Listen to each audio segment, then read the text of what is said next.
Hey, ik ben er klaar voor. Eh, Eigenlijk is het allerbelangrijkste om eerst alle ingrediënten klaar te zetten. Dus wat hebben ze allemaal nodig, zodat ze alles bij de hand hebben. Zo wie, hoppa, de deegrol. Maar natuurlijk ook de mixer of als het een keukenmachine. Die heb ik helaas niet. Het meel, de boter, de eier. Ik laat nog even het liefst zien wat je nodig hebt dadelijk. Dat schuif je erin. En ja, dan kunnen we beginnen.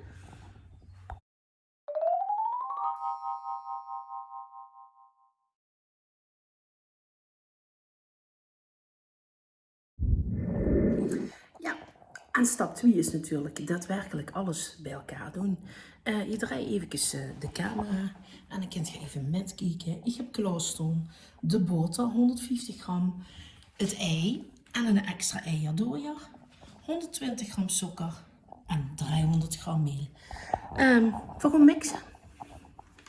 Ik heb helaas niet zo'n apparaat, maar de gewone oude vertrouwde dit toch. En dat moest even heel goed doormixen. Dus dan moest eigenlijk alles bij elkaar doen en goed alles door elkaar mixen tot ze eigenlijk een hele vaste bal krijgt. Als ze dan die vaste bal hebt, dat ze die lekker bijeen knijden en dat ze die even in folie, een doorzichtige folie, even 20 minuten tot 30 minuten in de ijskast, zodat het goed kan rijzen.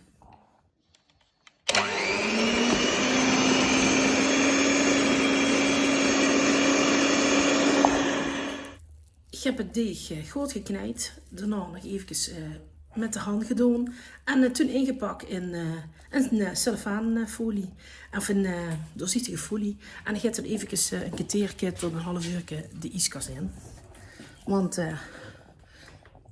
het moet even rijzen. Dus ondertussen kunnen we weer eens gewoon bezig houden met de inhoud.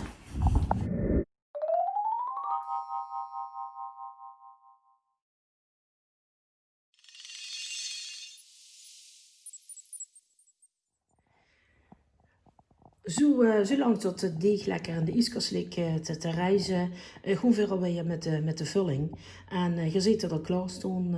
Vanillesuiker, rom, gewone suiker, 2 eitjes. En het allerbelangrijkste ingrediënt, ja, de limoncello. En in dit geval de limoncello van het huis. De limoncello van Casa d'Oro. Santé. Lekker. Ja, zo tussendoor moet dat ook geven. En dat gaan we nu bien doen. Ja, dit goedje, dit gewoon voor mixen. Gewoon eigenlijk als het ware zeg maar, een soort pudding met limoncello maken. Het wordt echt wel even goed gemixt worden tot alle suiker is opgelost in het goedje. En we beginnen een beetje op stand 1. En dan het liever een beetje halen. En zo ondertussen even een limoncello niet verkeerd.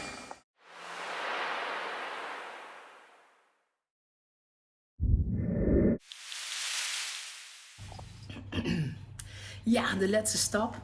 Zo zit het. De deeg heb ik in de boeien gedaan. En dan het mengsel van de vulling erin. De oven even veel verwarmen op 200 graden. En dan ongeveer half uur de oven in. Ben benieuwd naar het resultaat. Altijd maar weer spannend.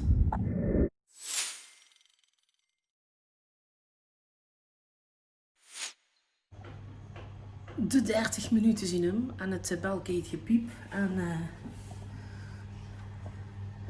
ja, hij moet gaan afkeulen. Dus het ruikt in ieder geval heerlijk in huis. Dus dat ik best. Ben eens benieuwd wie die smaakt. Pak je een lekkere limoncello erbij en laat het smaken.